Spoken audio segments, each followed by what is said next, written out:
Okay, so we'll start off a little bit of backstory on Bob, a peculiar green snail from the depths of Sleepywood Dungeon. Now, as far as I can tell, the absolute earliest mention of Bob that I can find is from a YouTube video from July 4th, 2006. In this video, titled The Legend of Bob the Snail, it's said that Bob grants powers to Maplers. Soon after defeating him, any scroll used will work, regardless of the item or scroll. Grand Mage Bob uses 5 60% cape for end scrolls on his Black Gaia cape, and 4 of them pass. The 5th one fails. Now, I'm sure this isn't the first mention of Bob. It was just an old superstition that players joked about because it was incredibly odd that there was a green snail in this area among the drakes and the wild cargos. But I do believe that this was the very video that brought Bob into the limelight, as he was eventually noticed by Nexon and written into canon by the GMS dev team, with a unique questline that was unfortunately left unfinished.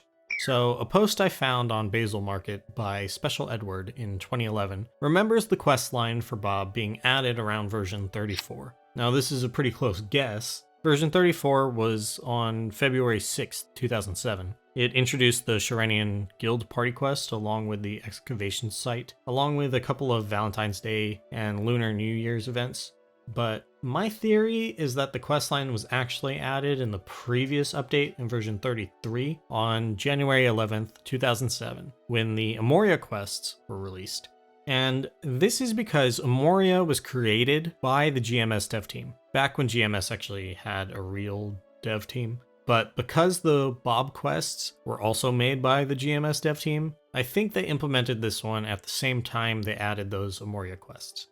The absolute earliest mention of the questline that I can find, which started with the quest titled Jay's Curiosity, is from November 2nd, 2007 by Ramillo on the Mapletip forums, where a couple of other people weigh in on the quests, and a poster named Gaia the Wiz even mentions that the questline is unfinished. Now, at the time the questline was introduced, they made a couple of changes to that green snail at the Drake's Meal Table map. The snail was formerly named Bob. It was given exactly 777 hit points, awarded 7 EXP, and was a bit faster than a typical green snail. In addition, an incredibly unique trait, Bob could jump, and when Bob was killed, he would summon 11 normal snails. He also dropped a very unique item called Bob's Snail Shell, which was literally Bob inside of his shell, because you can't actually kill Bob.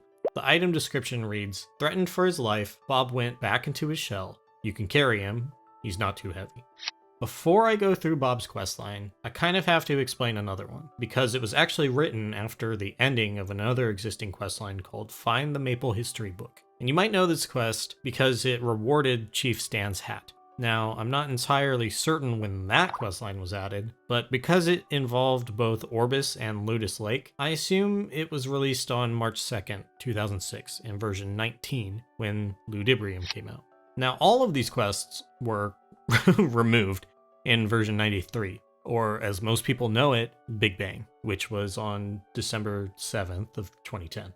Regardless, they're all really cool, and they tie places together, and they world build quite a bit. And there's even a third quest line that was eventually added to the end of this quest as well. I'll get to that after everything.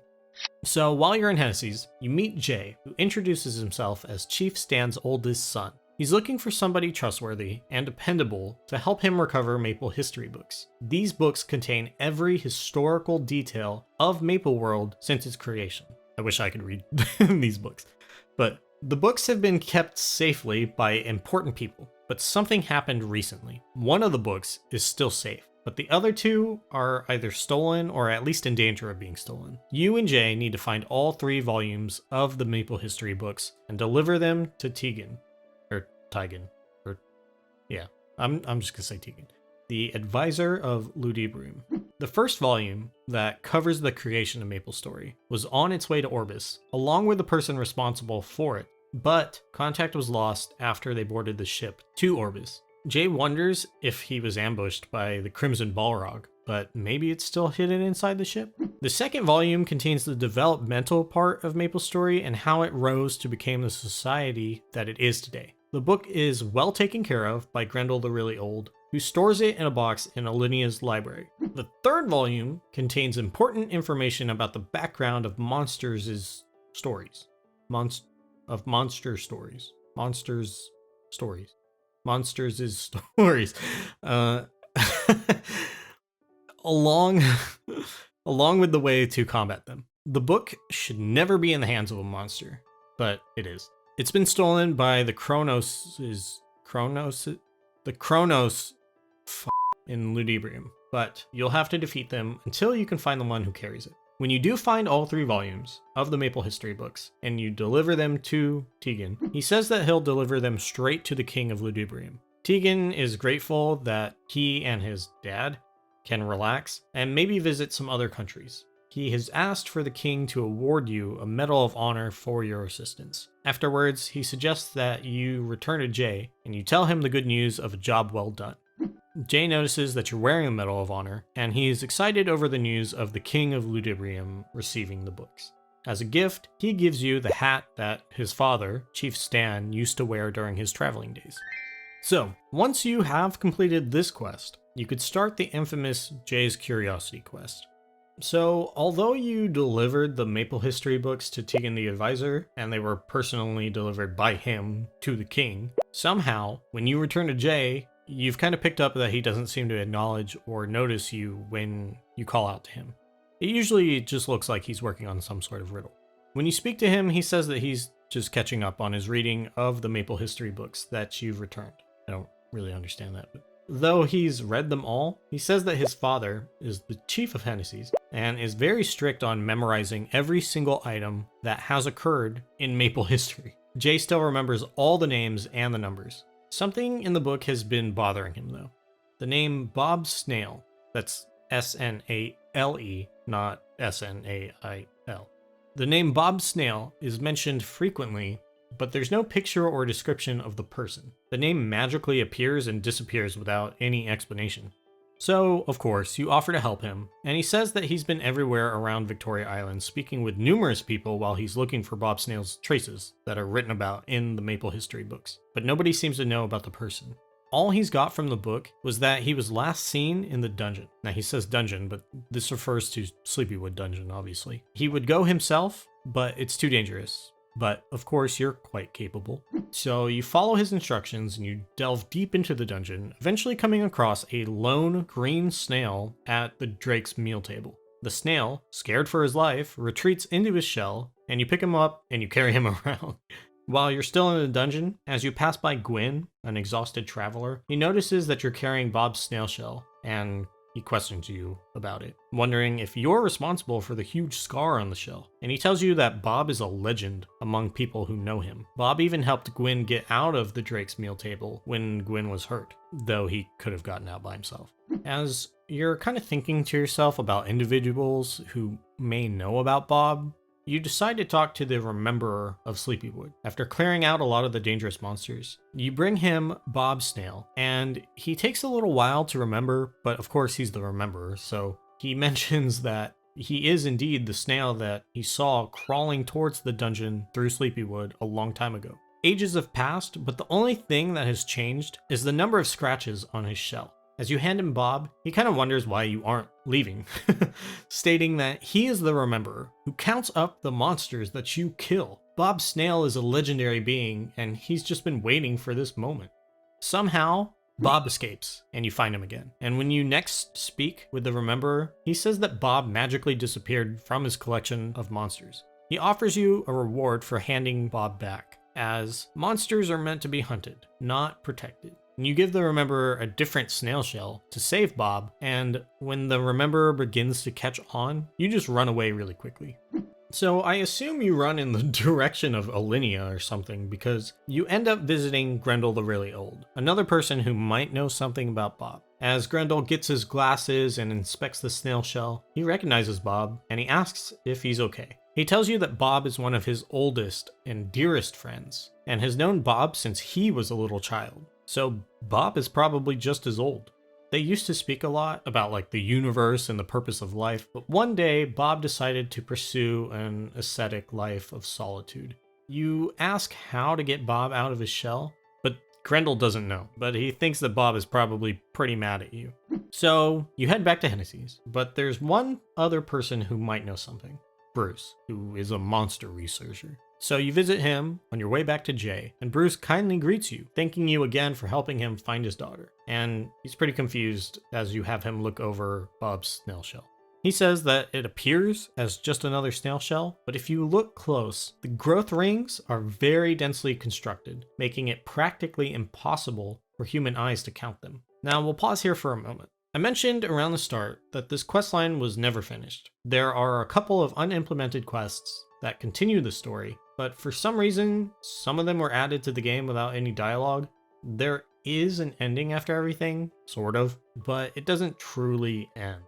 So if we go through the unimplemented quests by digging around in the game files a little bit, we can see a bit more into the story. Now again, these quests are unfinished, so really it would end here, and you would go see Jay and get the ending. But if we were to continue on, Bruce directs you towards Winston, who is in Pyrrhion researching fossils. Bruce has heard from time to time that Winston has stolen research of others in the past to take the glory, so hopefully he isn't too interested in Bob's snail shell. You follow Bruce's advice, and you travel to Pyrrhion to learn more about Bob. While in Pyrrhion, though, you visit Dances with Balrog on a lark to see if he knows anything. When you show up with the snail shell, he snatches it from you, and he talks about making some hot chili snail stew for dinner. Roasted snail shells are apparently good, but they might be too much crunch for his teeth. He thinks about making like cocktail snails with Estelle's special sauce. You tell him that this isn't just any snail, it's Bob Snail. Dances with Balrog kind of breaks the fourth wall a little bit here and tells you he's pretty hungry, wondering what those Wizit guys were thinking. They should have known that he'd be left all alone in a cold room. The only chance he has to go out is when warriors are tested for their third job, and even then he's stuck in a greenish dungeon looking place only for warriors to win him over. And even then, it's out of the dimension. He continues just rambling on that there should have been a female chief of Pyrrhion when Amoria came out so that he could have gotten hooked up with her, and then maybe he wouldn't be starving every depressing night. There was meant to be a second part to this quest apparently, but this is where all the dialogue just runs out. He talks about Wizit here. There's supposed to be a quest tied in with Cody, and since you're in the Pyrrhion area, because I guess the questline meant to send you to Pyrrhion, there are some quests that are also unimplemented with no text from Manji, and there's another one with Black Bull. And then of course you would head to Winston and find out what's going on there, but that's also unimplemented. But anyway, after everything, you return to Jay, who asks how the search for Bob went, and you tell him that you brought him with you. You show him Bob's snail shell, but Jay thinks that you're joking, you didn't really want to help. After you tell him about Bob a little bit, and all the people that you spoke with, he has a breakthrough. That yes, this is indeed Bob Snail that the Maple history books spoke of. The books never stated that Bob was a person, but he never would have guessed he was actually a green snail. He also wonders why Bob won't come out of his shell. You tell Jay you had to scare him a little bit to bring him here, and then Jay yells at you that Bob might seem like some ordinary snail, but he's actually an actual being that has been with the world since the beginning of MapleStory, and you owe him an apology. You tell Jay that you've apologized, but Bob won't come out, at least not when you're around. Jay thinks Bob is probably still frightened and scared that you might try to kill him, and he suggests that you take him to a place around here that looks just like the snail hunting ground of Maple Island, where Bob is known to have been born from. He might feel safer there. So, I don't think you actually go anywhere to make Bob feel any better, but I imagine you would have. That's basically the end of the questline. It was never finished, and in fact, it's even removed from the current game and impossible to do. Drake's Meal Table isn't even an accessible map anymore, so you can't even go see Bob anymore, and you can't do any of the pre-quest stuff either. Anyway, just to finish up the related quests and lore with the Maple history books, when Mushroom Shrine came out in version 39, which was June 13th, 2007, and when Showa Town came out in version 54, which was May 7th, 2008, they both came with plenty of tied-in quests with a lot of the various NPCs around Victoria Island and Osiria to interact with the rest of the world, basically. One of these quests ties into the end of the Find the Maple history books quest with Jay. So, you return to Jay a few days later, and he tells you that Tegan the advisor asked if he could compile some data missing from the history book and write a new book on it. He's currently researching the doll monsters, but he has no clue which monster to study. He directs you to meet with Tegan the advisor at the entrance of Eos Tower and ask him what he should research. When you travel to Ludibrium and meet with Tegan, he suggests that you may find something at the Eos Tower. He'll need some time to look for information though. When you return later, he suggests showing Jay the items that are being dropped by the monsters that he's looking for. If it's about doll monsters, Tegan the advisor advises that you go gather a few zombie teddy bears by defeating soul teddies. So you gather about 50 and you return to Jay, who is ecstatic. After another few days, you return to Jay and see how his book is coming along. He says that he looked into the items, but it was already part of the information that he gathered up. He apologizes, but he knows what he needs now. Free spirits from Master Soul Teddies. So you travel back to the deeper parts of Ludibrium, and you head back to Hennessy's again to deliver the items to Jay. After another few days go by, he tells you that the free spirits that you gathered started moving all of a sudden by themselves, and then flew away. No damage occurred, but you can't just let them roam free in case something happens. So he asks you to find the free spirits that flew away in the direction of Showa Town. You head to Showa, and you find a little girl named Sakura crying about her doll missing. She says that the doll woke up by itself and then flew away. She doesn't know where it went, but she heard Jay of Hennessy's was writing a book on monsters. So maybe he knows? You return to Jay, and he figures the free spirit attached itself to the doll, and probably returned to Eos Tower. But they're probably both being controlled. The monster may have an ability to control the spirits. He asks you to head to Eos Tower and take 50 binding bridles from Master Death Teddies and 50 sealed teddy bears from Death Teddies. If you can gather those up, maybe the kid's doll, as well as the free spirits that ran away, can be recovered. You give Sakura the sealed teddy bears, and they suddenly become surrounded by a blinding light, followed by their transformation back to a regular doll. But the binding bridle disappears in the process. You return to Jay and you tell him what happened, and he thinks everything may have felt the sincere warmth that Sakura brings, and became free in the process. Usually those monsters are created when humans cease to have genuine, affectionate feelings for them. The binding bridle may have disappeared, but he finally got to see what he wanted to know. Now all he has to do is write a book about it. So that's about it for the Maple history book lore and the legend of Bob. I know people still, even to this day, reference back to Bob, so his legend made a lasting impression on the community. I don't think a lot of people knew that the quests were like super busted though, and even if you only did a few of them, you were hit with a bit of defame, which probably left a pretty sour taste.